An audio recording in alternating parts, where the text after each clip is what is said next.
Teala Kur'an-ı Kerim'de ayette Euzu billahi mineşşeytanirracim. Bismillahirrahmanirrahim. Kullu nefsin zâikatul maut. Thumma ileyna turcaun. El-Ankabut suresi 50. ayet. Yani kişi derste sileştik.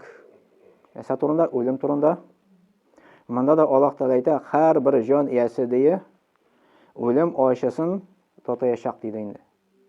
Yani kişi aytkanik Toshta olimlar aytadilar. Kishi Allah Taala aytdi, kishi o'la deb aytmadi deydi. Aytdi, o'limning oshasini totayashaq deydi. Ya'ni biz oshovni, rizqni totib qaraymiz bitadi. Kishi da naqshulay o'limni totib qarayashaq. Ana tigi dunyoda turmush bor. Turmush bor. Qur'onda da ko'p oyatlar keladi. Payg'ambar Muhammad sollallohu alayhi vasallamning so'zlarida da keladi, tigi dunyoda turmush bor deydi. Şolak Allah Teala ayta: "Amma kana li nefsin en temuta illa bi iznillahi kitaben muajjala." Ali İmran suresi 145. ayet.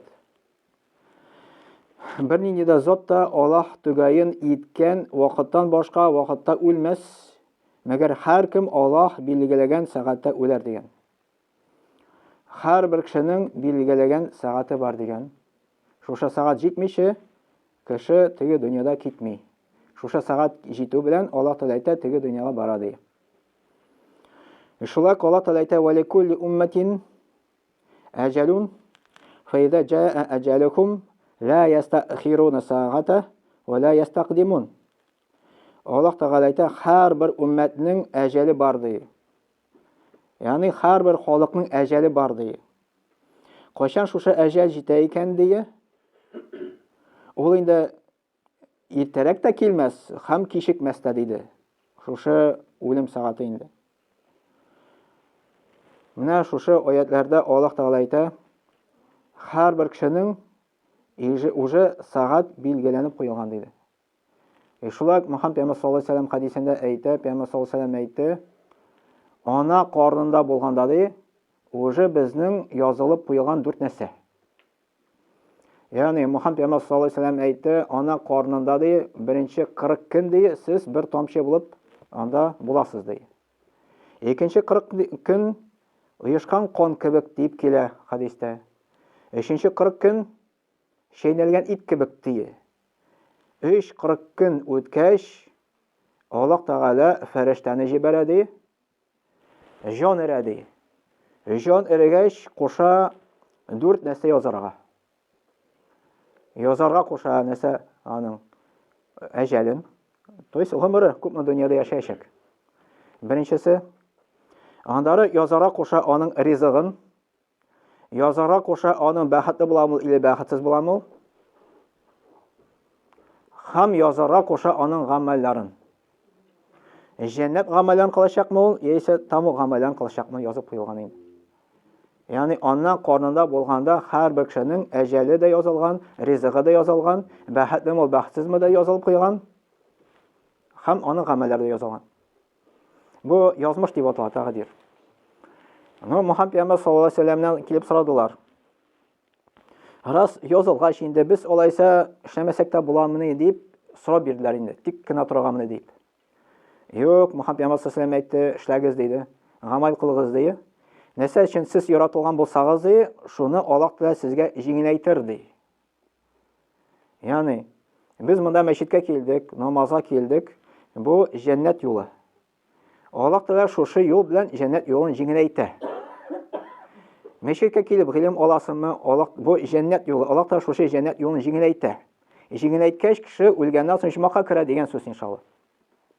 Namozga bosdik, namoz o'qiy. Bu jannat yo'li. Allah taolo shu jannat yo'lini kishiga yengillaydi. Onlar namoz o'qirga yengil bo'la, roza tutarga yengil bo'la, rahat bo'la, roza tutibda, namoz o'qibda. Alloh taolo onlar yengillaydi. Ana kim tili tamoqni, ya'ni tamoq jahannamda endi.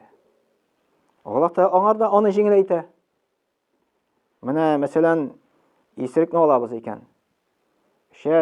Bu endi jannat yo'li tug'u, bu jahannam yo'li. Allah taolo onlarni yengillaydi. Xo'sh, пожалуйста, Пожалуйста, Ивайтин. Он bir tiyin okşası yok, no isirip bu biri niçin? Потому что Allah onlar aşağı, потому что он этого хочет инде. Кем чего желает, Аллах та шушы нәрсәне җиңел әйтә аңар. Шуның өчен кеше сылтына алмый, миңа Аллах та язды инде тамакка керергә дип, мин бер нәрсә эшләмим, мин тамакка керәм дип әйтергә не имеет права. Аллах та һәрбер кешегә бирде право выбора, и шушы ул имеет право выбирать инде. Либо җәннәт юлын, либо тамак юлын инде. Мухаммад пәйгамбер саллаллаху алейхи ва саллям әйтә: "Аксиру зикру хадимил лаззати", ягъни ал-маут. Мухаммад пәйгамбер алейхи ва саллям әйтте: "Ишрак искә төшерегез" дие, ләззәтләрне кисүче. Аның соралганда ул дие, ләззәтләрне кисүче ул үлем дип әйтте. Үлемне без еш искә төшерәбезме, юкмы? Яратабызмы үлемне, юкмы? Юк, яратмыйбыз. Аллах Тәгалә безгә шулай әйтеп калды, тошта без үлемне яратмыйбыз. Но Пәйгамбер саллаллаху алейхи ва саллям әйтә, раз ул әйтте, значит, аны искә төшерү безгә күп файда китерә икән. Үлемне искә төшерү, менә кай вакытны бит инде мәйетләрне озатып барасын. Анда кабергә күмәсен кешеләрне, кешеләр җыела. Кай башы уйлана башлый. Теге ишеткәне бар, үземнән дә бездә бит шунда ятачакбыз дип инде. Анда әйтүчеләр бар. Менә шушы кабер аны искә төшерде теге дөньяны, үлемне. Айнатты кешене. Кеше йөри дөньяның исереклеге белән.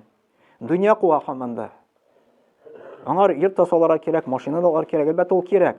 Аны Аллаһны оныта. Үлемне оныта. Бер вакыт Аллаһ та бар, аңар үлем фәрештәне җибәрә, илчене җибәрә, ул аны алып китә. Уже сон була ул вакытында гамәлләр кылырга. Үлемне искә төшерүнең файдасы нәрсәдә? Кеше гунахтан туктый башлый, изгелекләр күбрәк кыла башлый. Шуның өчен ул шулай. Бер китапта укыдым соң, бер хәзрәт сөйләде мәстә түгел инде. Бер изге кеше үзенең иманын шулай итеп күтәргән. Үзенең йорт янында шикыр казыганда, кабер кебек 2 метр, 1 метрга примерно инде. Сизә икән аны иманы төшә. Тизрәк шушы шикырга төшә дә, ята да, и үзен представлять та, менә хәзер мин үлдем инде ди. И үзенә сорау бирә, менә хәзер син кабердә, үзеңә сиңа нәрсә кирәк монда хәзер кабергә кергәч? И үзенә җавап бирә, изге гамәлләр дип.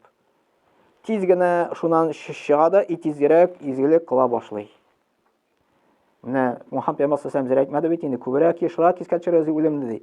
Ул сезне айныта да исереклектән, менә шушы дөньяның исереклектән инде. Ул безне теге йоклап тора, менә шушы дөнья инде. Үлем хак, аннан качып булмый аны.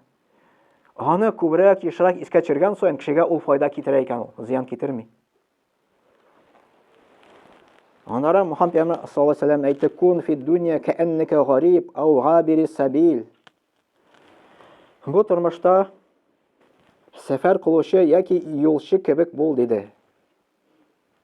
Нәрсә дигән сүз бу? Мәсәлән, без сәфәргә барабыз Казанга, Мәскәүгә, шулай гостиница снимать итәбез. Без бит анда временно булабыз бит инде, шулай бит. Временно булгач, вакытлыча булгач, без бит инде анда мебель сатып алмыйбыз. Анда инде аны стеналарны да абойламыйбыз, шулай бит. Нәрсәгә аны абойларга бар, без моны китәбез бит инде. Шулай Мухаммад пәйгамбер саллаллаху алейхи ва саллям да бу дөньяда мусафир кебек булды. Теге агач астында кирдең, ял иттең и дальше киттең. Ягъни безнең ватаныбыз ул кайда? Ул җимах икән, бу дөнья түгел. Бу дөнья Аллаһ Тәгалә сезнең временное гына пребывание. Бу дөнья түгел. Чөнки Адәм беренче кеше җимахта яшәде, җимахтан дөньяга төшерелде. И безнең күңелебез тарта шунда. Без телибез җимахны.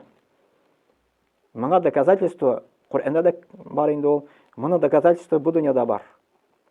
Бу дөньяда без җимахны телибез. Шулай бит тән өчен тырышабыз.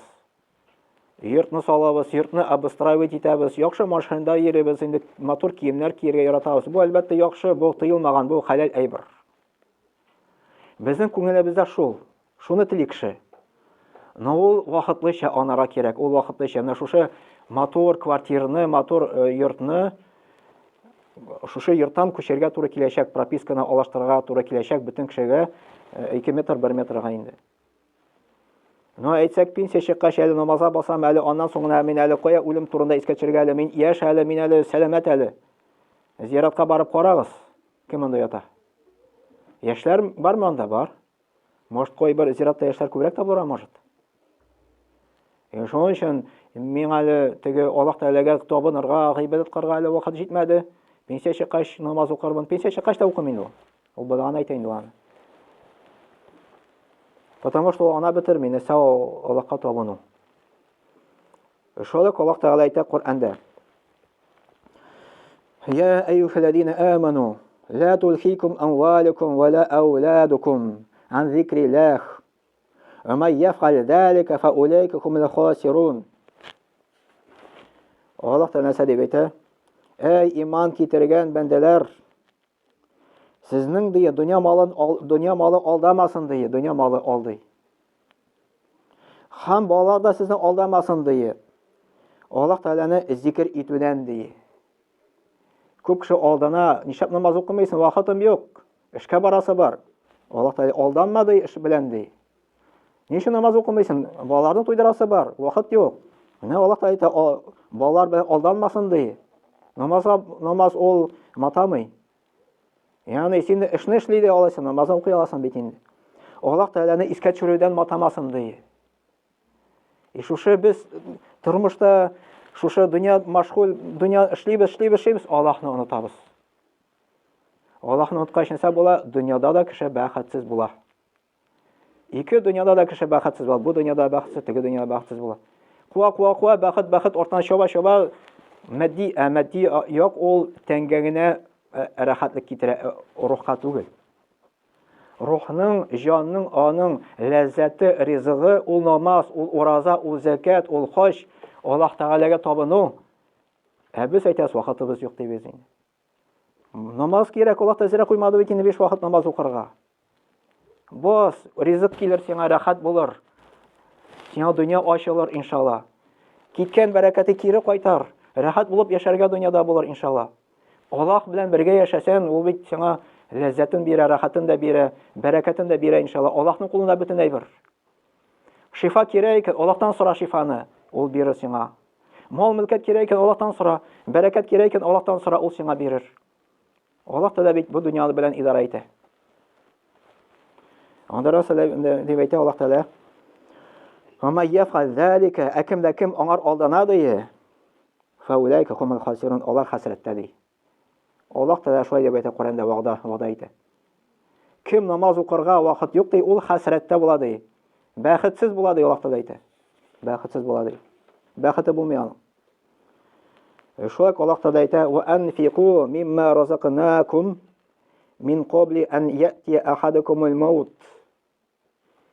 Аллаһ Тәгалә әйтә: "Сиңа ризык биргәннән ди, малдан ди, өлешен чыгар ди". Yani Аллаһ Тәгалә куша садака бирергә. Садака бирергә. Анда Аллаһ Тәгалә: "Фаякул Рабби лаула ахартани". Анда Аллаһ Тәгалә әйтә: "Qabla an ya'ti ahadakumul maut". Үлем килгәнчә хәтле ди. Yani Аллаһ Тәгалә әйтә: "Сезгә ризык бирдем, мал мөлкәт бирдем" ди. Шушы мал мөлкәттән өлешен чыгар ди. Үлем килгәнчә хәтле ди. Фаякул Рабби, үлем килсә, лаула ахартани, ул вакытта ул кеше әйтә икән, кичектерсәң ише дип, әҗәлемне дип әйтә ул кеше. Фа асаддака, садака бирерим дип әйтә. Ва акун минас салихин, изгелләрдән булырмын дип әйтә икән шушы кеше. Yani шушы аятка кайтый, хәзер шушы аятта Аллаһ Тәгалә әйтә безгә. Садака бирү буенча монда садака нәрсә турында сүз бара? Беренче фарыз садака бар. Фарыз садака ир кеше үзенең семьясын должен матди яктан тәэмин итәргә. Бу турында сүз бара. Беренчедән бу фарыз. Анда байлар мискиннәргә закатын түләргә тиеш. Бу турында сүз бара. Бу фарыз. Бу фитр садакада монда керә. Менә Рамазан айда ураза тотабыз, аннан соң садака фитрны бирәбез. Бу турында сүз бара тоже. Андары гошырлар турында да сүз бара инде. Менә бәрәңгедән анда өлешен чыгару, менә шуннан инде. Yani өлешен чыгар ди. Бу фарыз садака, бар нафил садака. Нафил садака ул мәчеткә салу. Yani мәчеткә салу фарызга керми. Мисал фарыз, моны эшләсәң савап була, эшләмәсәң гынах. Мәчеткә син садака салмасаң, сиңа гынах юк. Но салсан савап була. Салсан савап була. Но гунах буларга может, әгәр дә мәчеттә акча җитмәсә, менә шушы утка түләргә или отопление түләргә инде. Бу халык должен теге аны карарга инде. Шушы мәчетне инде. Но әгәр дә кеше садака бирми, изгелек кылмый, Аллаһ Тәгалә нәрсә дип әйтә, үлгәч, җан чыга. Җан чыккач, всё. Нәрсә дип әйтә? Менә Аллаһка мөрәҗәгать итә икән. Я Раббым, моны мине кире кайтар ди дөньяга ди. Ни өчен кире кайтасы килә дөньяга? Менә ул әйтә, садака бирерме ди? Һәм изге кешеләрдән булырмы ди. Аллаһ нәрсә дип әйтә? Ва ла юахираллаху нафсан. Юк ди, Аллаһ Тәгалә уже әҗәлне кичектерми. Вакыты җиткәч ди, всё, ул әҗәле җитте, всё, теге дөнья китте, теге дөнья кире монда кайтармый. Андый фәрештә юк, теге дөньядан бу дөнья кайта торган җанны. Андый фәрештә юк. Ва алейкум рахматуллаһи ва баракатуһ. Ва алейкум рахмат ва баракатуһ. Монда күрешмибез. Булай аны әйттек иншалла. Менә тагын бер әйтәм, Аллаһ Тәгалә әйтә Куръан-ы Кәримдә, кайчан гынахлы җан, который садака бирми, который изгелек кылмый, җан чыкты икән, шушы җанның дөньяга кире кайтасы килә икән. Потому что хатасын аңлады үзенең, ул монда дөнья куды, изгелек булмады, садака бирмәде, намазлар укымады. Я Рабб, мине кире кайтар дип әйтә. Изгелекләр кылырмы ди, садака бирерме, намазлар укырмы ди, но уже Аллаһ Тәгалә әйтә, кире юл юк ди. Аны тагын бер аятта Аллаһ Тәгалә әйтә. Даже сине кире кайтарсам да ди, барыбер син шушы гынахта буласың ди. Куръанда шулай дип әйтә Аллаһ Тәгалә. Ибр хәзрәт вагызында сөйли, ничек инде кеше теге дөньяда булды, үлемне кичерде, үлем фәрештәне күрде. Кире аны дөньяга кайтарсаң, бар шул гынахта була икән. Исерекне кайтарсаң, ул бар дөньяга, бар шул ишәчәк. Зинаши бар, зинаши булачак инде. Ибр хәзрәт әйтә, мин моны анамый ише йөрдем, ничек инде шулай микән, кеше күрде, анады кире кайтарсаң, бар шул гынахта булачак. Анадым ди, больниста ятканда. Больниста ятканда ди, бер хәзрәт әйтә, мине хәзрәт икәнен белгәч ди, кешеләр минем янына килеп, минем өчен дуга кылалар дип әйтәләр иде. Дуга кыла идем ди. Шуннан соң больнистан чыккач, шушы кешеләрне очраткач ди, всё, уже Аллаһ да кирәк түгел, дин дә кирәк түгел, дуга да кирәк түгел, всё, онытты инде всё. Аллаһ кирәк түгел ди. Менә кешенең табигаты шул, как авырлык бәла каза килә, Аллаһ кирәк. Как тынычлык икән, всё, Аллаһ кирәк түгел. Әбит Мөхәммәд пәйгамбәр саллаллаһу алейһи ва сәлләм әйтте, Аллаһ Тәгаләне бел тыныч хәлендә ди. Аллаһ сине белер ди, кайгы вакытында ди. Нәрсә дигән сүз бу? Тыныч вакытында куйган вакытында намазını укы дигән сүз бу. Син тыныч, рахат, әле бәла каза килмәде, намазларын укы. Бәла каза килде, Аллаһ сиңа чыгу ишекләрен күрсәтә. Ишегәсен шуннан. Моңа дәлил Юнус пәйгамбәр булып тора безгә. Юнус пәйгамбәр үзенең халыкын өндәде дингә. Халык аны кабул итмәде. Аллаһ Тәгаләнең рөхсәтеннән башка халыкны калдырып китте бу. Аллаһ аңа рөхсәт бирмәде әле аны чыгара, ул калдырып китте. Әйтте, менә хәзер сезгә Аллаһ Тәгаләнең газап киләчәк ди, дине кабул итмәгән өчен дип. Рөхсәтсез Аллаһ Тәгаләнең рөхсәтеннән башка китте. Кая эләкте ул? Как раз юлда барганда, анда корабль беләнме, кайданмы, кайыктамы, әйтә алмыйм точно, корабльдәме соң шунда. Аны корабльдән аталар инде. То есть диңгезгә аталар. То есть вынуждены инде була, анда видимо жребий аталар, анда видимо корабль крушение башана, анда инде нужно было провизияны атарга, аннан инде чтобы теге кутылырга шушы бәладән инде. Монда жребий аталар, Юнус пәйгамбәргә ләгә, 3 мәртәбә аталар, аңар ләгә. Анда как раз кит көтеп тора моны инде. Кит шенәдәгә, кит аны йота, кит эчендә Аллаһ Тәгалә китка әйтә, әмер әйтә, Юнус пәйгамбәргә зыян китермәскә. Потому что bütün нәрсә Аллаһка буйсына. аңа зиян китерми. Икит эчендә Аллаһ Тәгаләгә сәҗдә кыла, гафу сорый. Юнус пәйгамбәрнең дугасы бар. Ла илаха илля ант субханака инни кунту миназ залимин. Синнән башка илаһ юк, син бөтен кимчелекләрдән пак, мин үз-үземә гаделсезлек кылдым дип Аллаһтан дуга сорый. Аллаһ та нәрсә дип әйтә? Әгәр дә моңар хәтле ди, ул мине искә төшерүдән булмаган булса ди, без аны китешендә ди, кыямәт көн хәтле калдырыйк ди. Ну так как ул моңар хәтле намаз укыды, ураза тотты, без шушы бәладән аны коткардык ди. Безгә дә нәкъ шулай, иншаллах. Әгәр дә кеше добровольно 5 вакыт намазга баса, шин күңелдән бөтен 5 вакыт намазларны укый, бәла каза килгәч, Аллаһтан дуга сорагач, Аллаһ Тәгалә бәла каза ишекләрен чыгарырга күрсәтә шушы ишектән. Юк икән күрсәтмәй инде, күрсәтмәскә может. Шуның өчен бик мөһим намаз уку, бик мөһим ураза тоту, Аллаһ Тәгалә изгелек кылу. Аллаһ Тәгалә аңгандары ярдәм бирә иншаллах.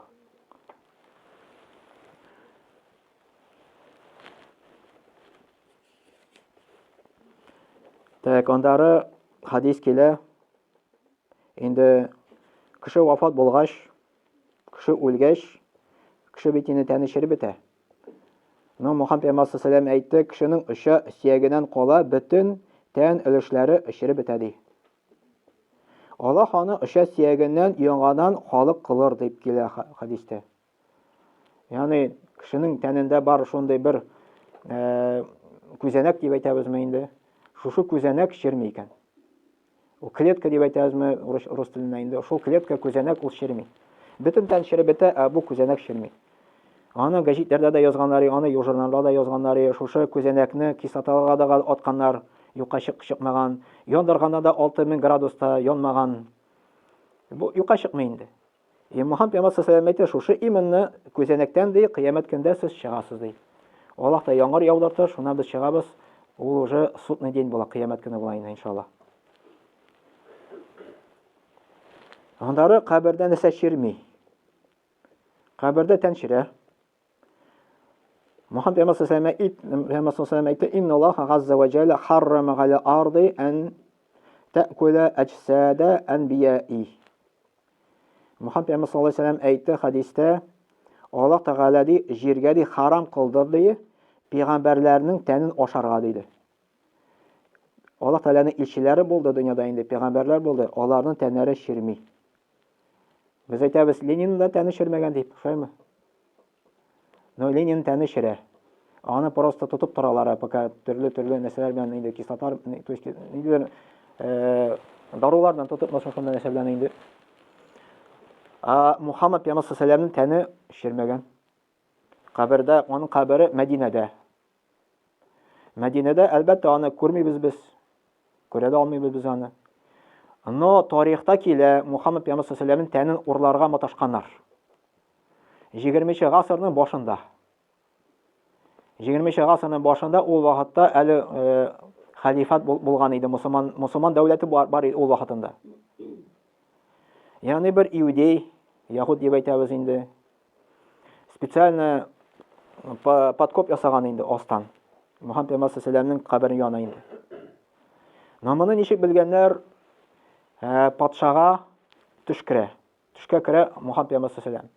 Ялгырмасам 3 мәртәбә керә мөсен, кабуто аны урларга маташалар дип инде. Бу патша үзенең свитасын алып бара Мәдинә шәһәренә. Инде сам деле күрәләр, уже Мөхәммәд пәйгамбәр саллаллаһу алейһи вәсәлләм кулы чыккан була. Аннан соң шушы Мөхәммәд пәйгамбәр саллаллаһу алейһи вәсәлләмнең тәнен полностью замуровать итәләр инде, заливать итеп. Полностью аны инде астан үстән полностью инде. Анда ләгеп булмый, анда инде стена тора, анда тишек кенә бар, анда 2 кеше, Абу Бакр, Умар, аны сподвижниклар инде и Мөхәммәд саллаллаһу алейһи вәсәлләмнең кабере шунда. Аны үткәндә пәйгамбәр саллаллаһу алейһи вәсәлләмгә сәлам биреп китәсен инде. Без салават әйткәндә, аңа сәлам әйткәндә, аңар шушы салаватны тапшыралар дип килә инде хадистә. Фәрештәләр тапшырамы, кем тапшыра, әйтә алмыйм точно. Фәрештәләр, по-моему, иншаллах. Андары икенчесе шаһидларның тәннәре чирми. Шаһид, ягъни бу сугышта үлгән кеше. Үзенең динен саклыйм дип, үзенең ватаным динен саклыйм дип, Аллаһ ризалыгы өчен сугышка чыккан кеше тәне чирми дип килә хадистә. Андары ұша, сиягі шермей деп келе көзәнәк. Андары жаннар. Яғни біз қабірге кереш, жаннар біздің шермейінді. Мына шундай хадисләр. Безнең ничә минутта намаз? Еще вакыт бар, иншаллах.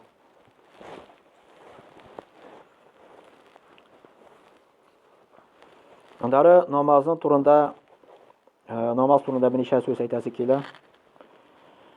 Намазның дәрәҗәсе Аллаһ каршында бик зур. Бик зур. Мөхәммәд саллаллаху алейһи ва сәллям әйтте: "Русул әмри ислам." Әмернең башы ди ул ислам диде. Аллаһка буйсыну. Ва гумудухус сала, аның терәге ди намаз диде. Ягъни диннең терәге намаз.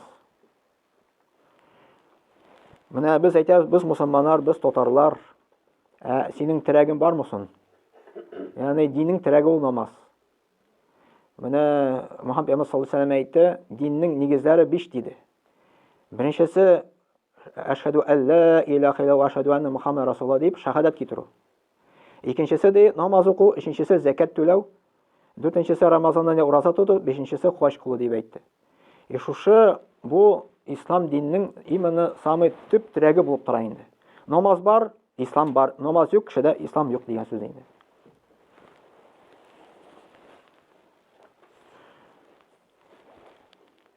Шушы фарыз намаз кешедән постоянно аны укырга тиеш, үз вакытында. Аны куелган, Коръәндә килә ул. Аллаһ Тәгалә Коръән-и Кәримдә әйтә: "Хафизу галя салавати ва салатил вуста." Намазларыгызны саклагыз ди, иберәк тә урта намазын ди. Урта намазы бу икенче намаз дип әйтәләр. Коръәндә килә бер китапта язылган, мин аны санамадым, конечно, китапта язылган иде. Намаз турында да 83 мәртәбә Аллаһ кабатлы ди. Намаз укы, намазны торгыз, намазны саклагыз ди мине. Хәмер турында 3 аят кына килә. Намаз турында 23 җирдә искә төшерелә. Шулай ук Аллаһ Тәгалә әйтә: "Фазкуруллаһа кама галламакум ма лам такуну та'ламун." Аль-Бакара сурасы 239 аят. Аллаһ Тәгалә искә төшерегез ди. Күп аятларда әйтә. Менә бу намаз ул Аллаһ Тәгаләне искә төшерү була. Значит, Аллаһ Тәгаләне искә төшерү, без искә төшерәбез үз вакытында. Аның намазның вакытлары бар. Аның үзенең условиялар, шартлары бар. Тахарат алып, гүселле булып инде. Намазда укыйбыз инде хушук белән bütün нәрсәләрне үтәп инде. Әгәр дә кеше намаз укый икән, Аллаһ Тәгалә Коръәндә әйтә, ул гөнаһлы эшләрдән туктый ди. Исерекне туктатып булмый ишүдән, туктатып була намаз белән. Зинашыны туктатып булмый, беничек тә аны намаз белән туктатып була. Коръәндә Аллаһ Тәгалә әйтә, намазга ук басыгыз ди. Шушы начар эшләр сез туктыйсыз андары ди. Әгәр дә кеше намаз укып, хәмерне ташламады икән, зинаны ташламады икән, гөнаһларны ташламады икән, бер хәзрәт әйтмәши, мин шанмыйм ди, ташлы намаз укый ди. Намаз укый, но иштәлеге юк моның. Иштәлеге юк, ул Аллаһ белән сөйләшә бит инде. Моның Аллаһ белән сөйләшүсе юк. Бу намаз кешегә психологик яғаннан бик нык каты тәэсир итә. Уйлап кара, син 5 тапкыр Аллаһ белән сөйләшәсең. Аллаһ белән сөйләшкәч, ничек синең кулың сузыла ала аракыга, сузыла алмый ул. Ничек кулы сузыла ала урлауга, сузыла алмый ул.